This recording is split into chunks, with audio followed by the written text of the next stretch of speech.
Hotep, namaste. Just want to, it's just good to be back. Want to from the outset just say that Noel Leader, Julian Harper, they are on community cop assignment. Consequently, my name is Michael Grays, and I'll be your host for the night. I'm a co-founding member of 100 Blacks in Law Enforcement Who Care, and certainly want to wish good tidings to everybody out. It's been a minute, but want to hit the ground running. So from the outset, let's move fast and we can get to some contemporary subjects. As you know, we normally do this week in history from the 8th to the 14th. We're in November. So want to go through what was going on this week in our history. From the outset, let's go quickly to Benjamin Banneker, 11/9/1731. This is one of the most brilliant brothers we ever produced.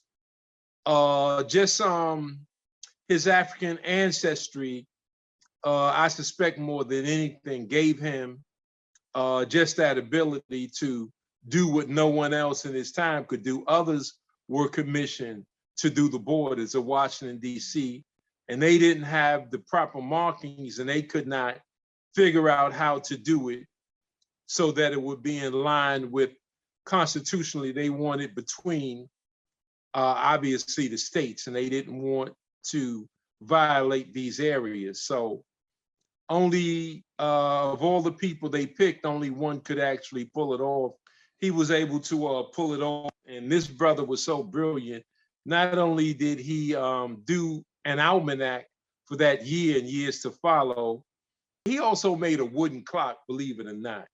He just looked into the inner workings of a clock at that time and actually made his own out of wood.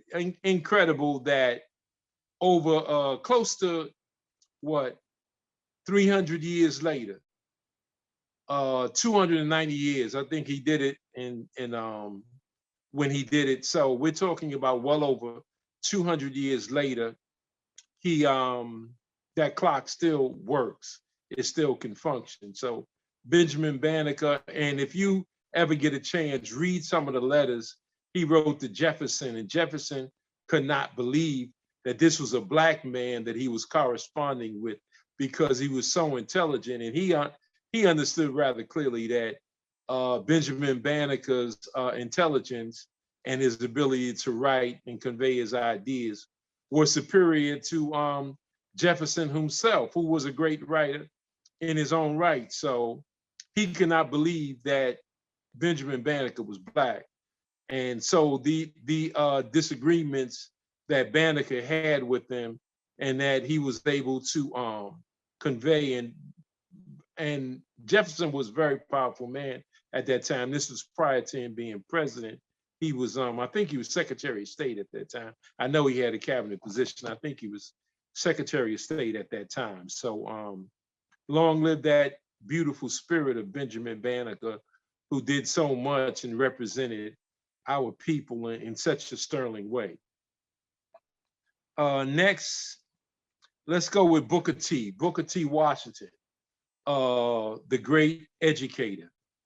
Booker T. Washington created Tuskegee Institute out of literally nothing. Yes, he had grants and got a few grants, but they put him in a one-room shack with literally nothing and commissioned him to start a university. So from scratch, he just made lemonade without lemons and without sugar, water, anything. He just, it was his mission to do that, and he did that rather well. Just wanted to commend him. To this very day, the institution exists. It's still going strong. For so many years, they had to make everything. They made the clothes on their back. They made mattresses. They just made everything you needed. They did the farming and agriculture. They made the actual buildings that they took classes in. They made the dormitories that they actually slept in. they made everything, and he was at the head of it.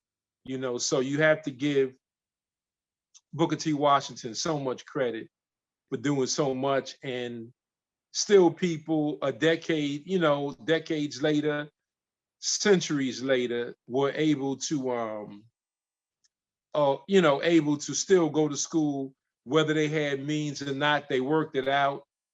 From what I understand, they still work it out to this day. But especially years ago, if you traveled all the way to Alabama, if you can get there, you can go to school.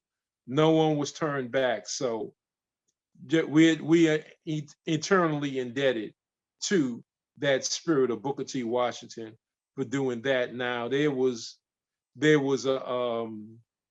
also another side to him where he can be very vindictive to other Black leaders, and he was the preeminent leader at one time in his day, and he did some things that wasn't noteworthy. He was able to reach out and touch and influence people in a negative way if he chose to do so. But overall, it's more positive than negative, and no doubt about it, we have to commend him. There's also Nat Turner. Oh, the great Nat Turner, Nathaniel Turner. One of the greatest Black men we've ever produced. Now, Nat Turner was on his game. It was his mission to do what he did. He was able to play with the children as a child, play with slave owners' children, and I don't know how he learned to read, but he was able to read, and he very very spiritual man, very spiritual, and after trying to escape and getting a beating or two, it was rather apparent what his mission was. His mission was not only for him to escape, but to break the back of slavery itself. That was his mission. He got a vision, and the vision came from God Himself, that he saw Black spirits and white spirits, and he saw the spilling of blood. And so, by that vision, and he was always spiritual and always had a great interpretation of the Bible. So he in turn was able to understand and see that his mission in life was to free our people. And he did so in a magnificent way. And when he did launch his rebellion, everywhere he went, he freed, from plantation to plantation, freed all the Black people in that process, and took the heads of the slave owners in that process. So long live his spirit. What he did was right. What he did was just.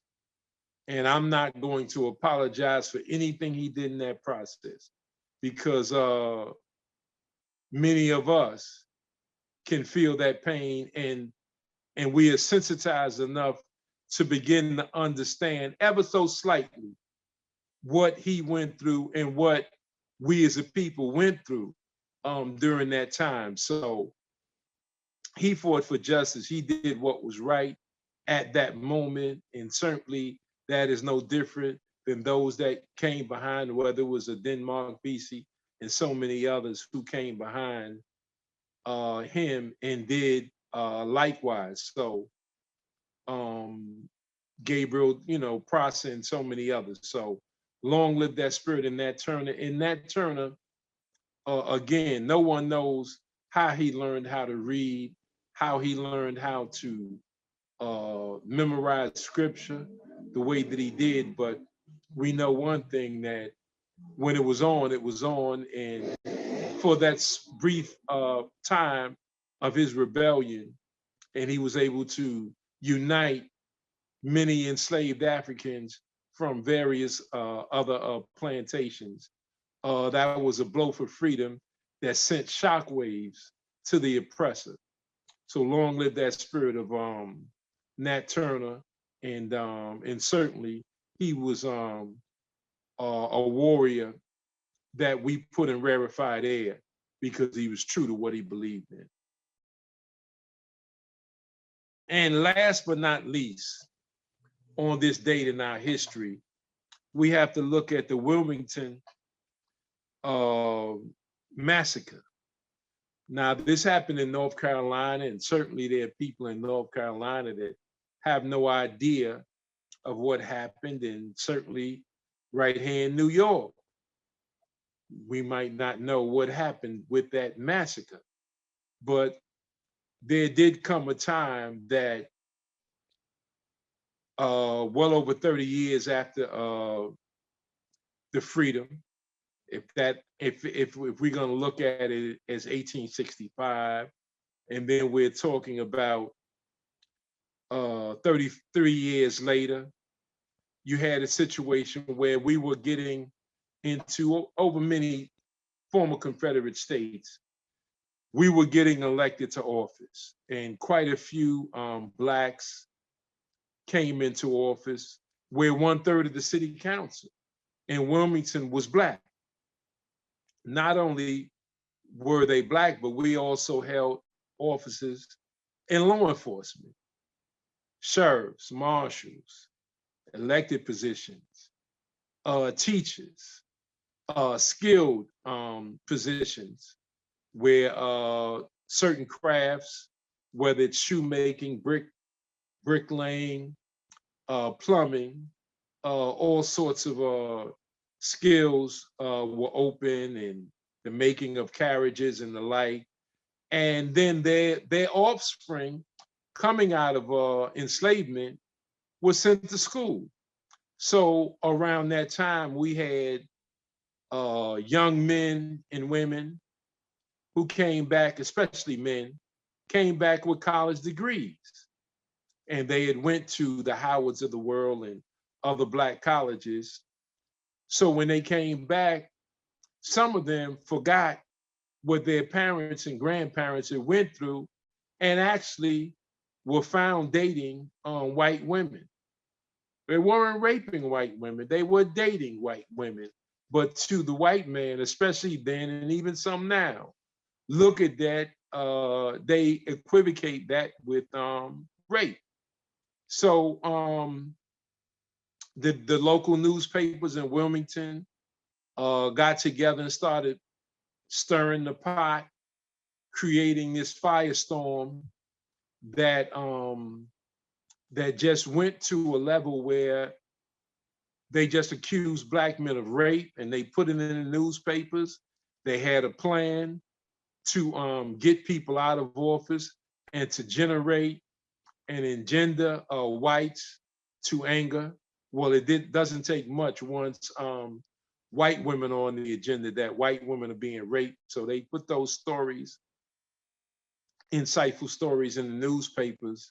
And then out of nowhere, when that election occurred in 1898 in Wilmington and black people won more seats in office, white people were seen in the streets anywhere between 2 to 3,000, sometimes as many as 5,000 white men in the streets carrying shotguns, sidearms, and was killing every black person in sight. They removed people from office. They took black businesses. They did literally everything one could imagine. Black property.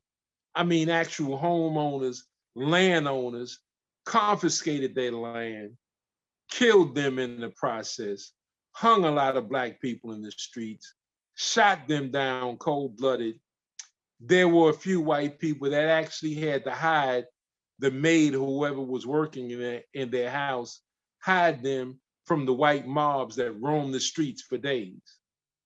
It took days before order was maintained because the governor at that time refused to send in the militias. This was before the National Guard, but they had state militias that would normally quell those types of things. They waited for days, and it's untold how many thousands of black people were killed in that process. But suffice it to say that there wasn't any more elected officials that were black on that city council. They were either killed or they were run out of Wilmington and people who held office as sheriffs and the like, removed, physically removed, some killed. If you got out of Wilmington at that time, you were lucky. If you had any property once the dust settled in Wilmington, you were lucky and very fortunate because literally anybody that was caught during that firestorm for days was killed right there on the spot. And in Wilmington, they don't, you can talk to people in Wilmington now that never even heard of this. If you go to North Carolina and talk to people, statewide, they've never even heard of this, but this in fact happened. So let's always keep on our thinking caps and always keep memory. Memory is very important to African people. So we should know things like this and be able to convey this information one to another. So in any event, let's always remember that since most of us to this day nationwide are Democrats, this was done by the Democratic Party. This was not the Republican Party. This was the Democratic Party, in case I didn't mention it, and you had the impression that it was just white mobs. These white mobs were Democrats. It was the Democratic Party that spurred this massacre. It was the Democratic Party. It came from former and present Democratic leaders of that day. They were the ones that called on this because their so-called black colleagues in office infuriated them and they couldn't take it anymore. So when all else fails, they go to the game plan that's never failed. They just said they were raping black or white women.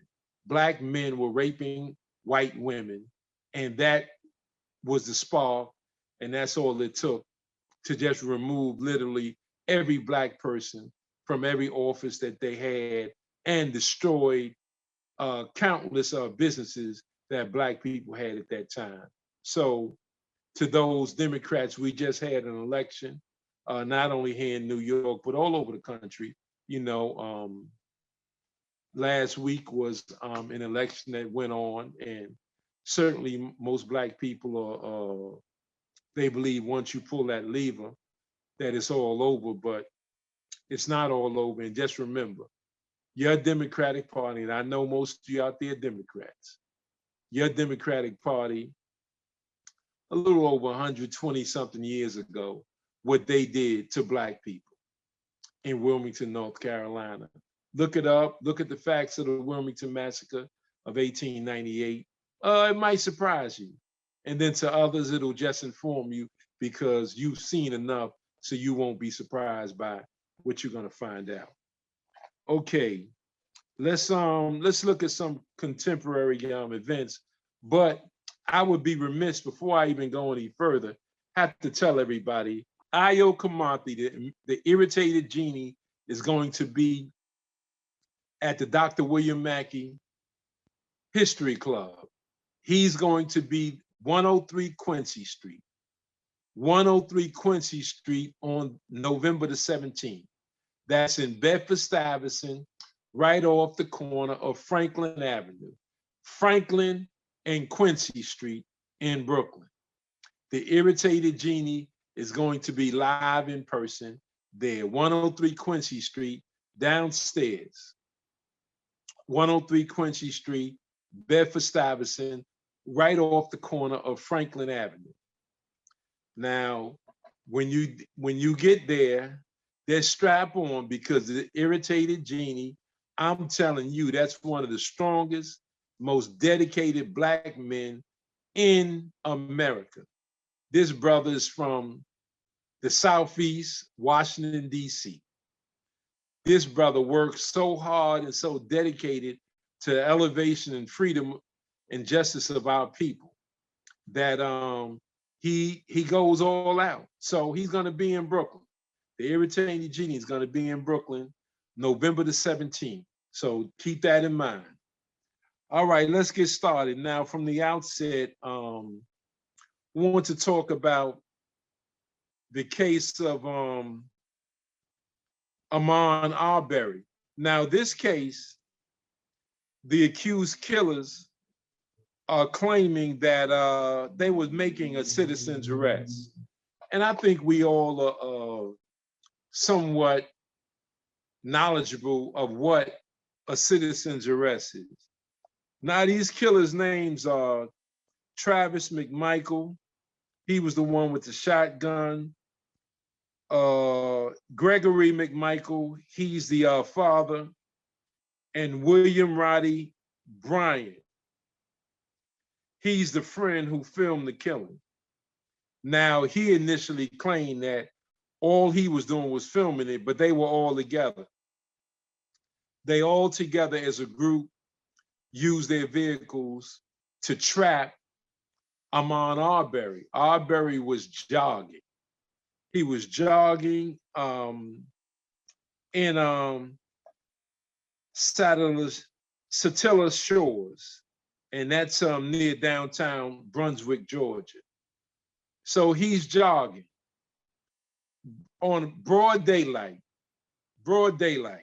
jogging, and they take it upon themselves and they claim that he was nearby vandalizing and burglarizing homes nearby. That was their excuse they used. So they followed him in their vehicles while he was jogging, trapped him off, and killed him. Now, after they killed him, they said to the authorities they were making a citizen's arrest. Now, as you probably know, or if you don't know, in making a citizen's arrest, you are not supposed to shoot and kill people and beat them down. Basically, you're supposed to hold them. I think in most states, it's you have the right to hold them for about 1 hour. If the authorities do not show up after that 1 hour, you are compelled to release them.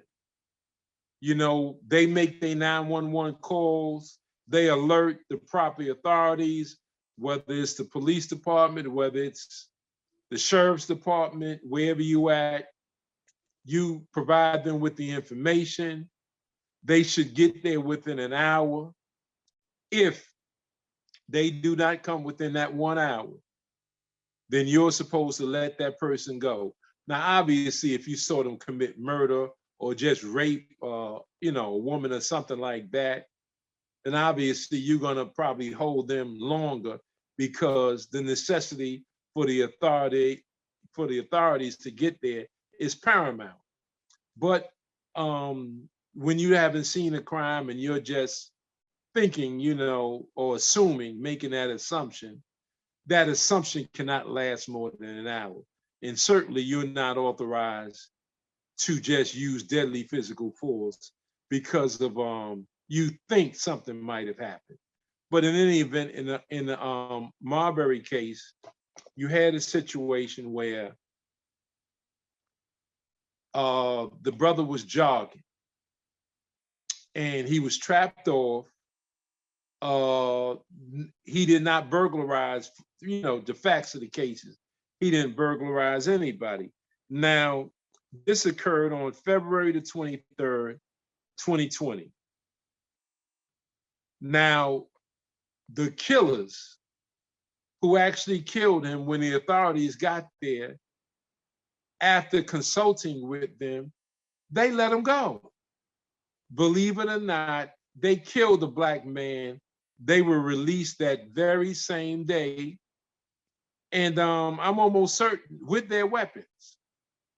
Now, if they didn't hold on to the weapons, then they still were released that same day, which is peculiar. But they, in any event, the 3 killers were released that same day. Now, they have a jury as we speak right now.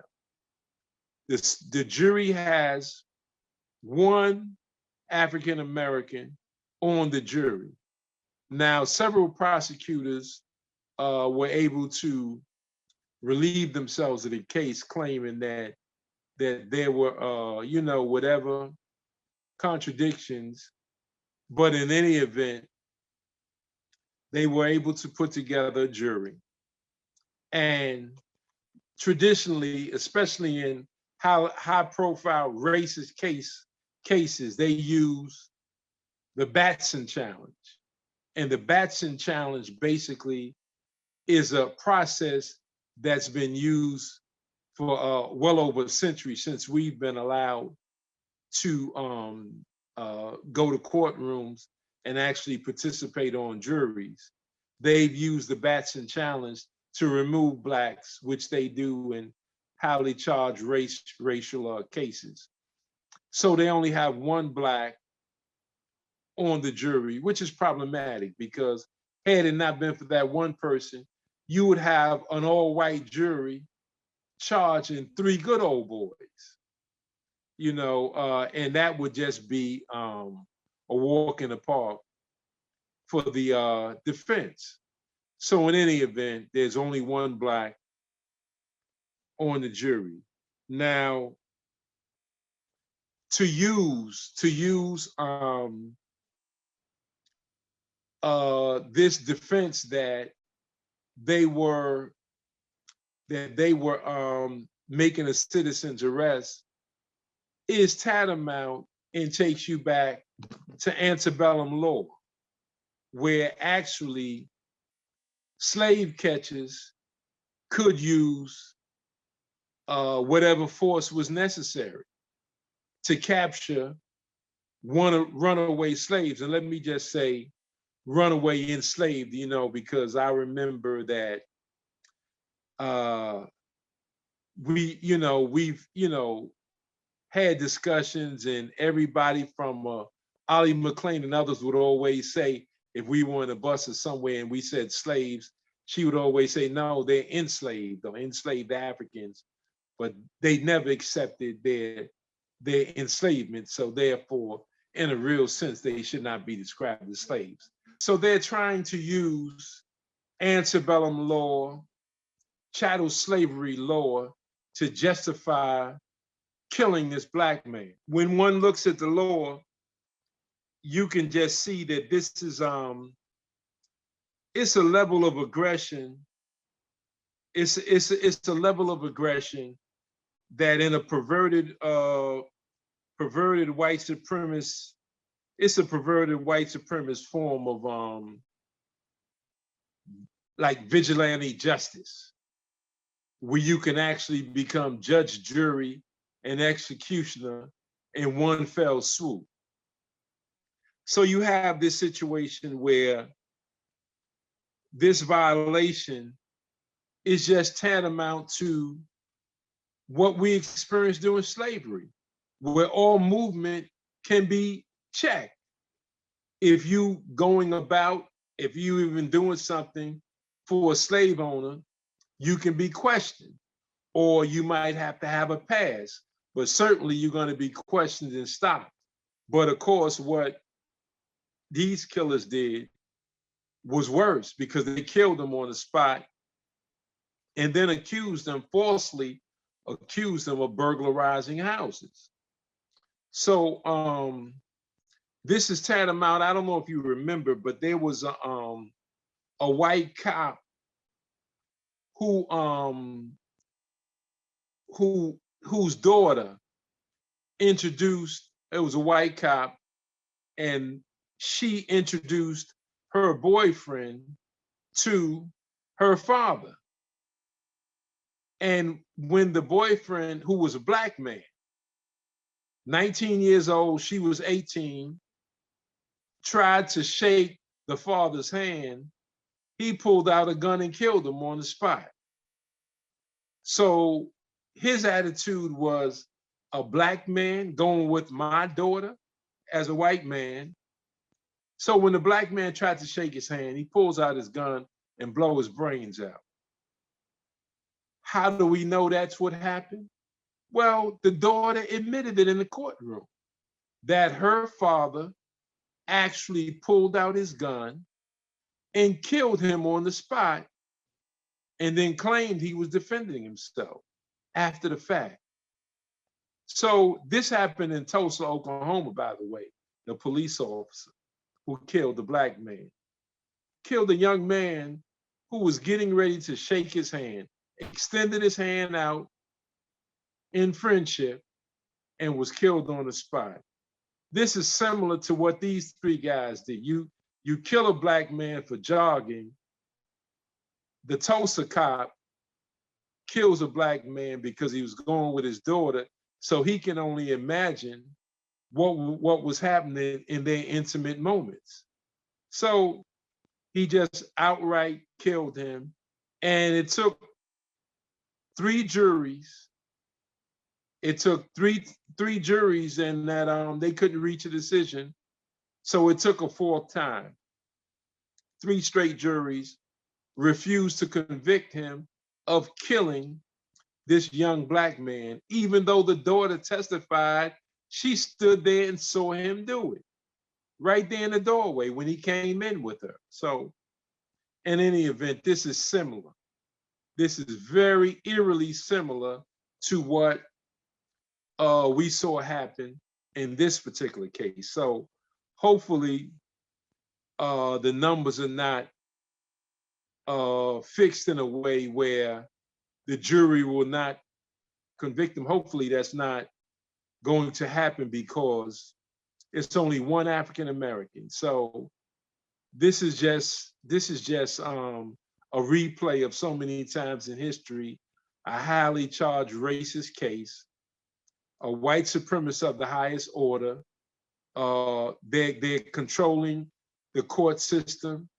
They were in control of the crime scene itself, allowed them to leave the crime scene and to go home.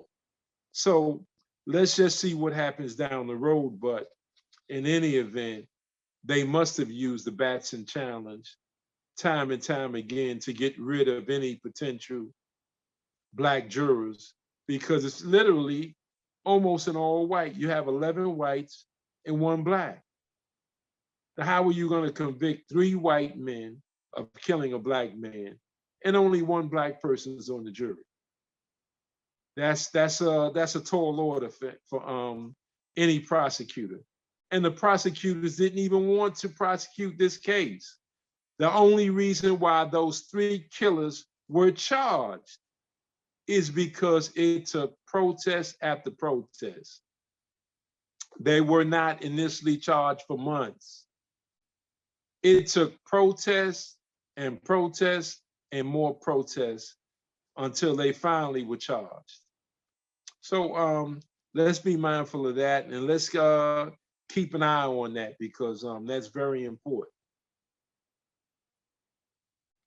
Speaking of white supremacy,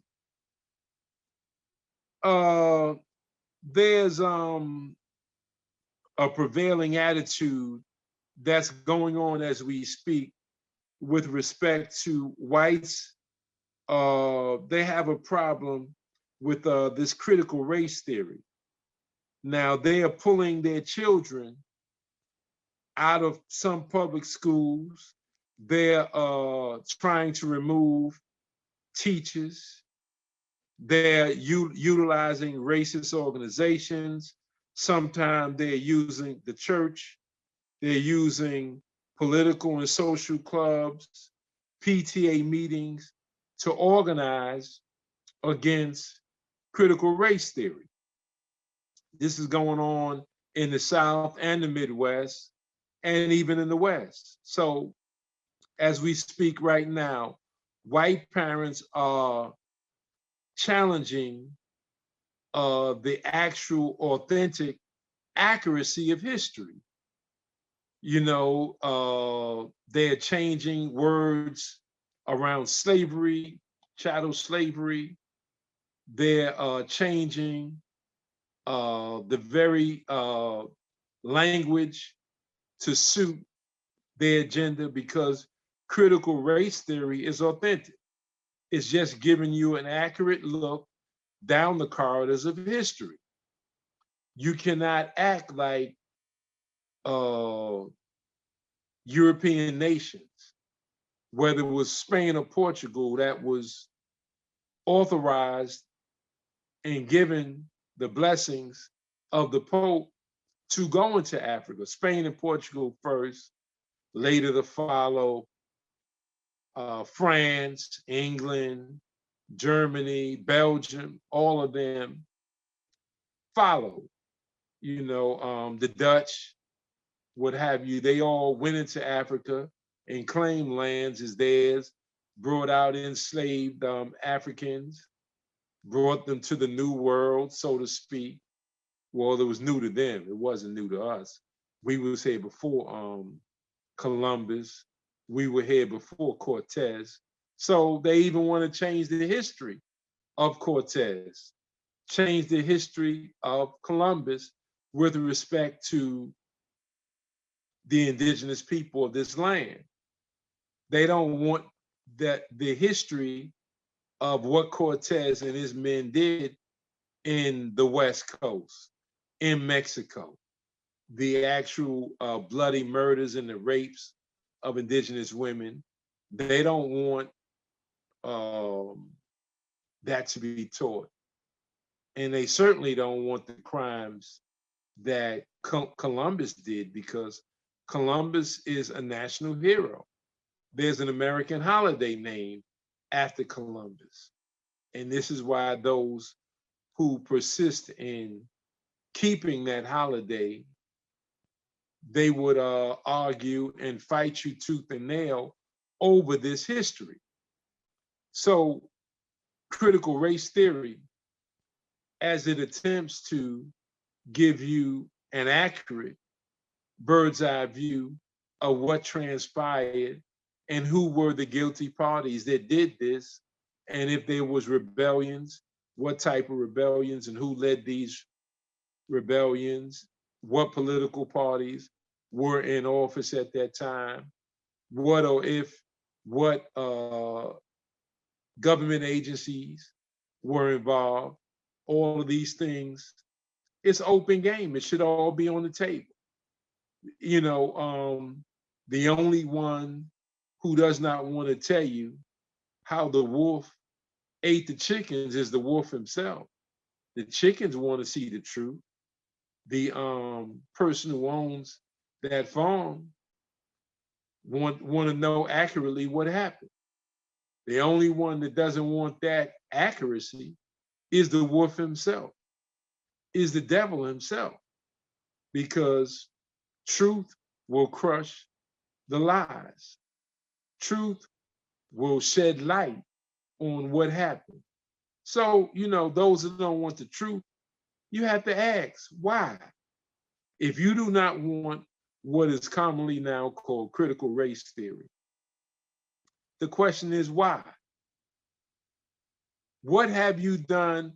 How have you benefited so much from this process that now you don't want to see it all come out?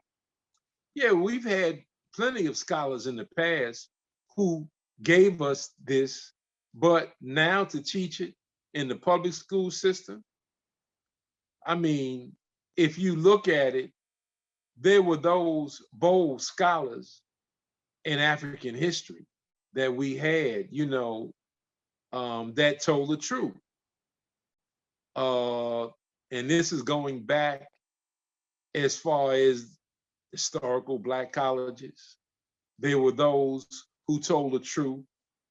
Some white scholars even told the truth and even pointed out during chattel slavery that the very same people that are enslaved right now are the very same people that built the pyramids, the ones who civilized Europe.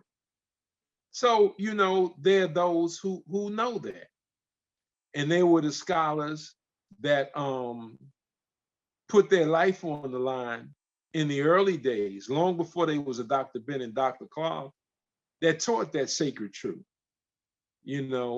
So I would just say that critical race theory, the only one that fears that are the sons and daughters of the actual transgressors.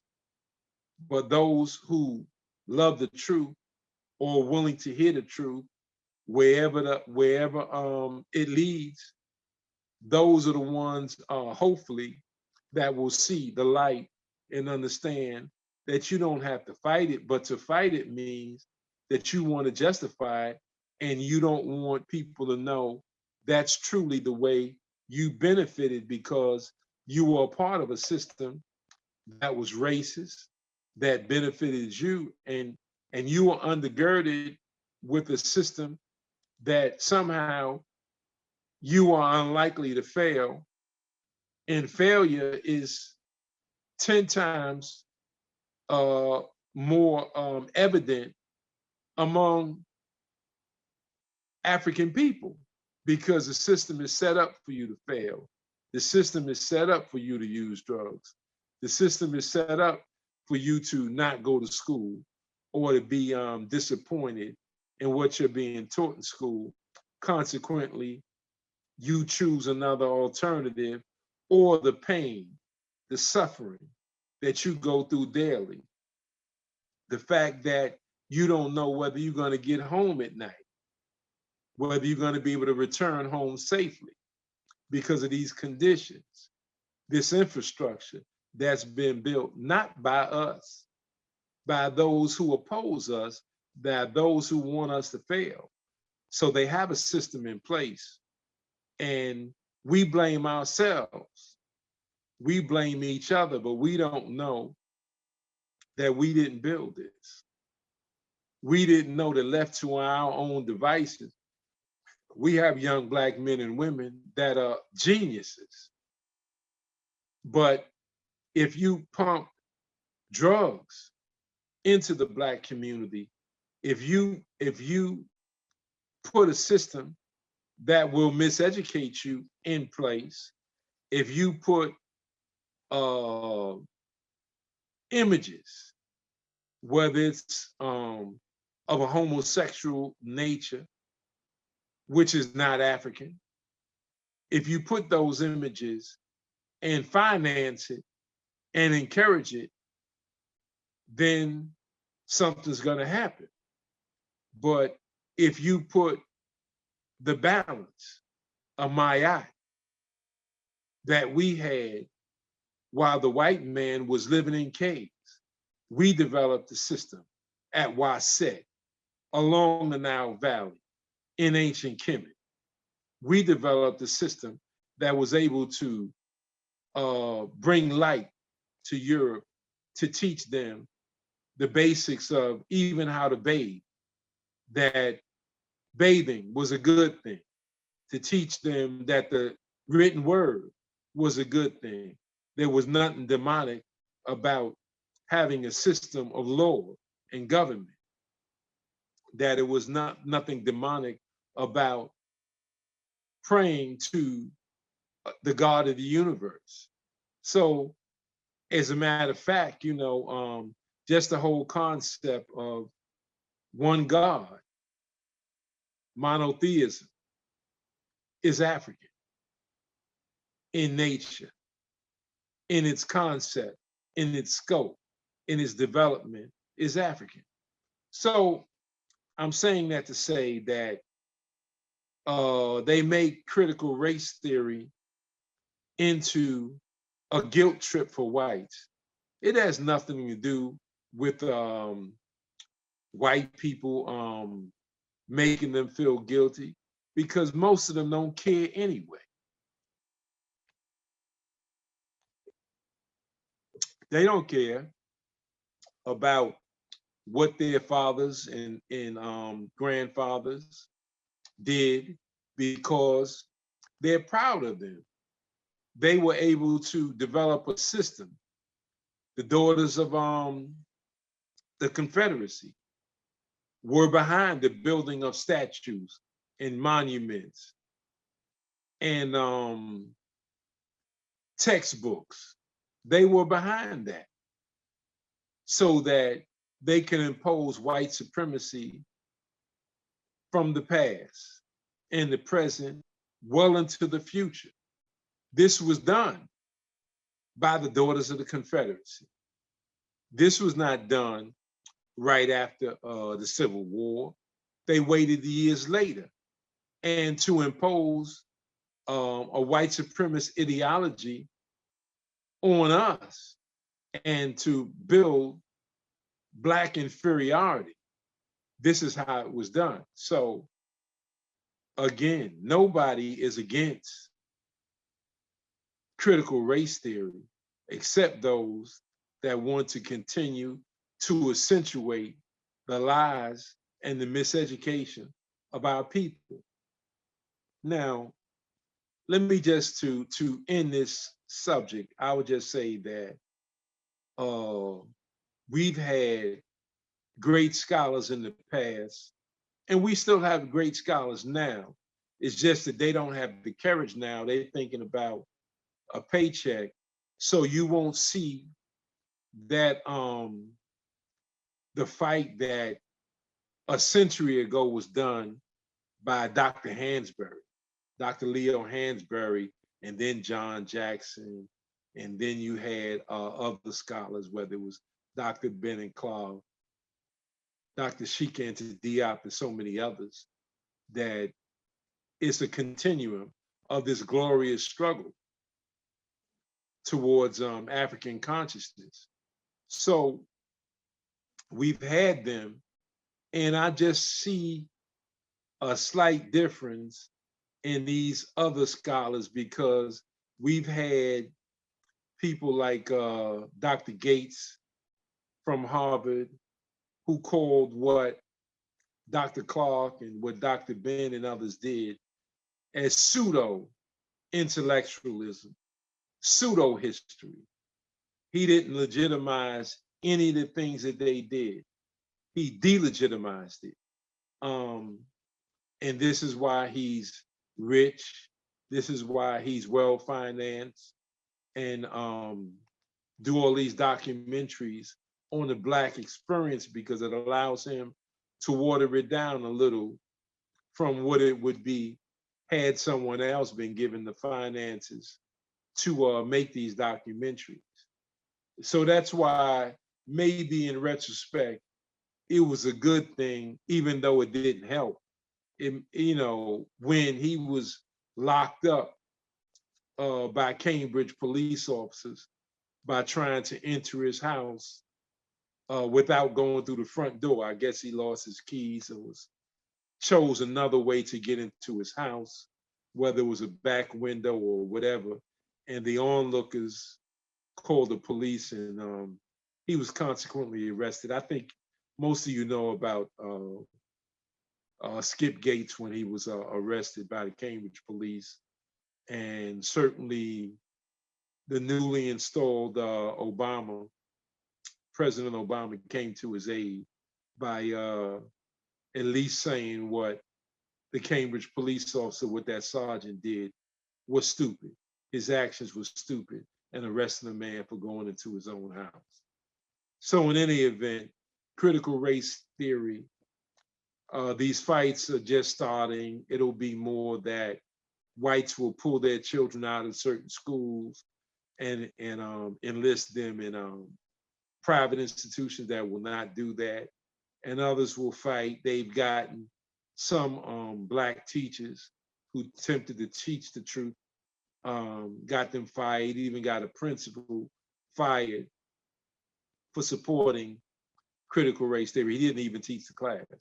He just supported it. So in any event, we will see down the road where this goes, but just keep that in mind.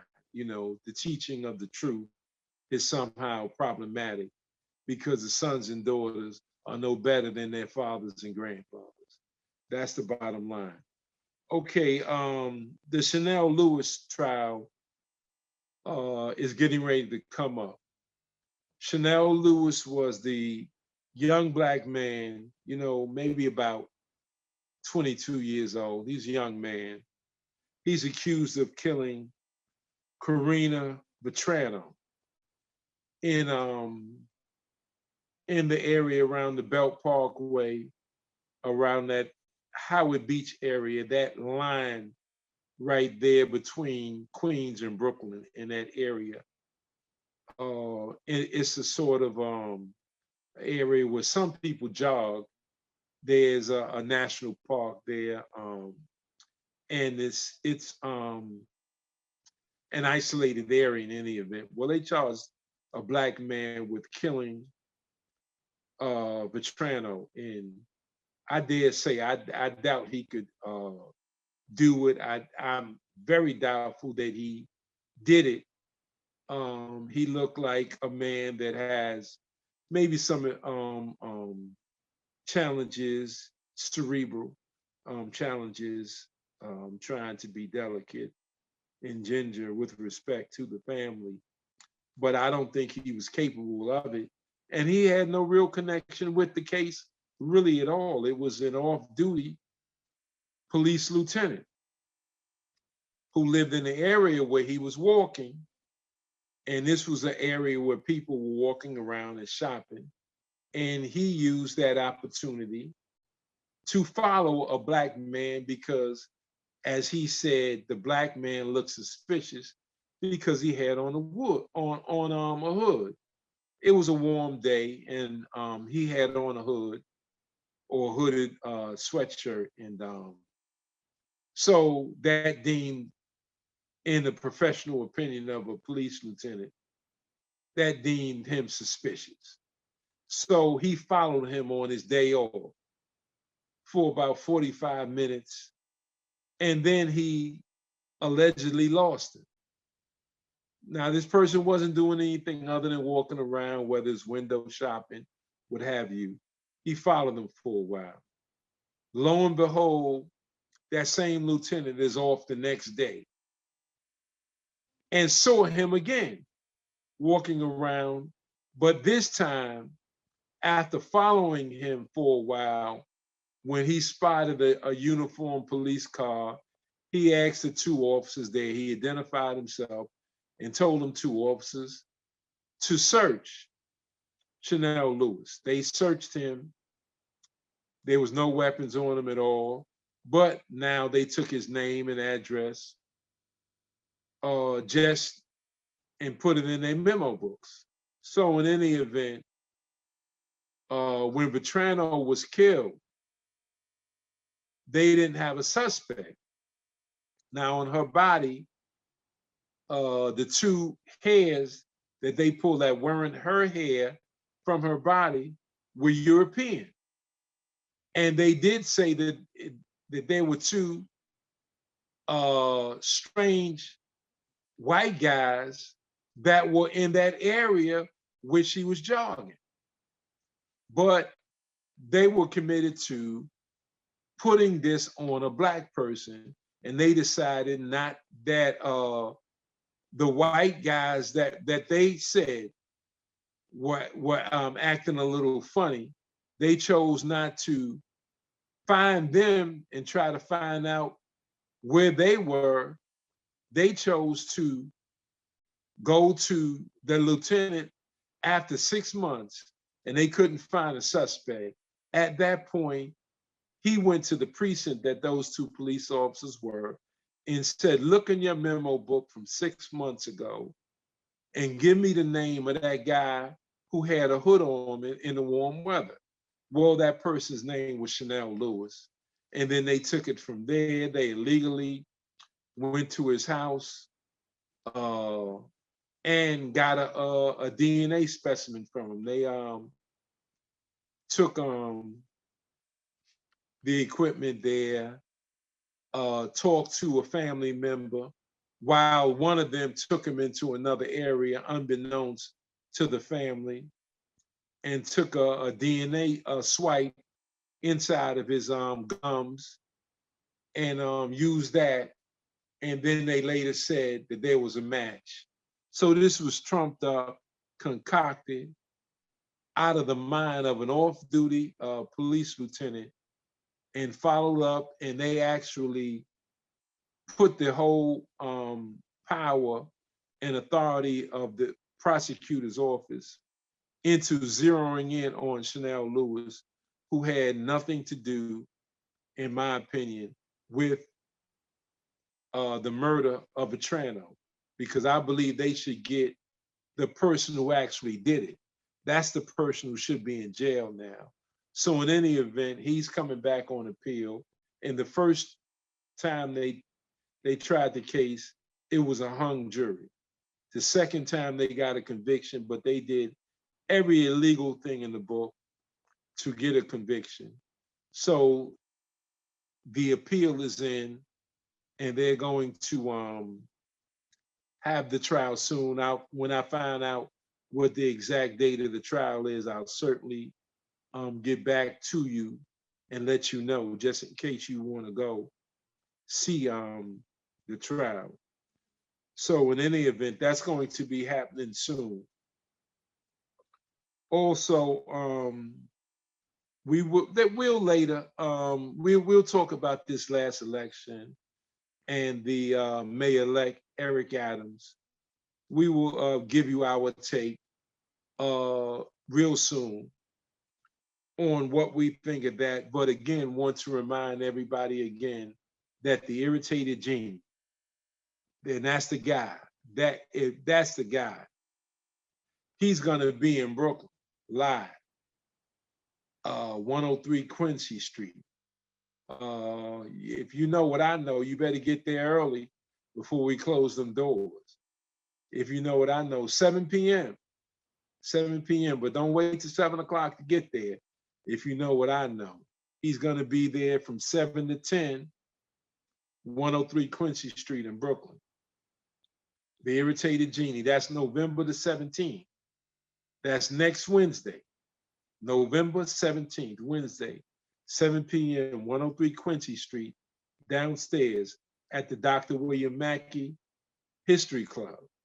Now, again, I know a lot of you want to know, what does 100 Blacks in law enforcement think of Mayor-elect Eric Adams? Well, he's going to get what is customarily known as a honeymoon, like any other elected official. But we will definitely give you a take with respect to what we think of the election, what we think of his campaign, and what we think of what appears to be the direction that he's going with respect to being mayor. And obviously, no one knows right now who will head various agencies that are very important in the city, who will head them, and will his policies be the same policies of de Blasio, Mayor de Blasio? And Mayor de Blasio's program was eerily similar to Michael Bloomberg. And Bloomberg's program was eerily similar to Rudolph Giuliani. It was white top to bottom, all of these various mayors, the heads of the various law enforcement agencies and other agencies were white. De Blasio's, his administration was just as white as Bloomberg's or Rudolph Giuliani's. There was no significant difference. And he is no different than Bloomberg or Rudolph Giuliani. Certainly, we're optimistic, we hope, of Eric Adams. We'll wait and see, but we'll give you a bird's eye view of what we think very shortly. During the campaign, the New York Times and many others wanted a take from certain of us who knew Eric well, and for the most part, we didn't comment at that time. Most of us refused to comment, and we was going to let things go as they were, and we knew that the outcome was predictable, truth be told. We knew. When you have the support that he had, and certainly we will even talk about that where some of this support is coming from, and even delve into why that will come. So we want to let you know that that's forthcoming, and we want to give you a real bird's eye view of that. So that's going to happen. So again, this Chanel Lewis trial is extremely important. We want you in the courtroom. Last time, we're thankful that we found out. Well, 100 Blacks in law enforcement, we was with the lawyers before the first trial even started. We had a heart-to-heart, sit-down, closed-door meeting with them to make sure that they would not feed, the legal team would not feed Chanel Lewis to the wolves. Because in these racially charged cases, the Black person will not be effectively defended. And I don't really trust lawyers outside of Alton Maddox. I wish Alton Maddox was defending him and I'd have a more secure feeling. But that's not the case. And by the way, just want to let those know that we've been visiting Alton Maddox on a regular basis. We've been sitting down and doing a whole lot of things with Alton, and that he's much better, much improved, and that's a good thing. Alton has expressed to me that he, if he was to start his legal practice again, it would be to um, defend Ramsey Order. He would want to defend Ramsey Order, who was the person who chronicled and videotaped the murder of Eric Garner. And then the wolves were sicked on him for what he did in showcasing the police officer's behavior. So you have Alton saying that he would like to defend him and get him out of jail. He would also like to defend El Amin, who formerly Rap Brown, and he wants to defend him. And also, he would like to defend Mumia Abu Jamal in Pennsylvania, Philadelphia. He would like to defend him. And as I said, last but not least, he would like to defend Chanel Lewis. Those are the four that he would like to see in justice. And then he would be more than satisfied just to walk away.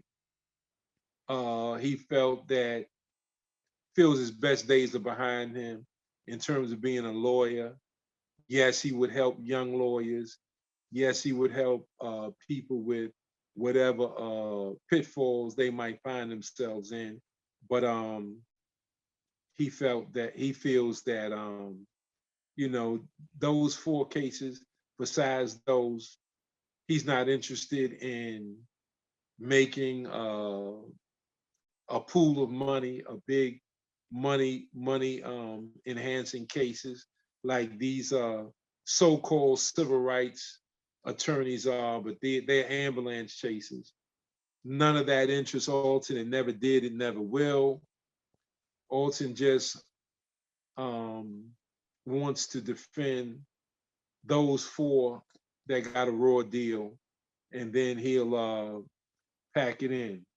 Again, just wish Godspeed to Noel and Julian, who's on community cop assignment. Really missed them, missed doing the show without them, but glad again to be back with you. It's nothing like being able to communicate with you. So again, Black man, Black woman, protect the Black child, accept your own and be yourself. And again, If there's no struggle, there's no progress. So all you can do, in the words of Asada Shakur, in this fight, all you can do is break the chains. Don't let the chains stay on you. Break the chains. That shackle around your mind, that shackle that just keeps you static. No, fight back and resist to resist. In the words of Henry Highland Garnett, resist. Let your motto be resistance. With that I say peace and blessings.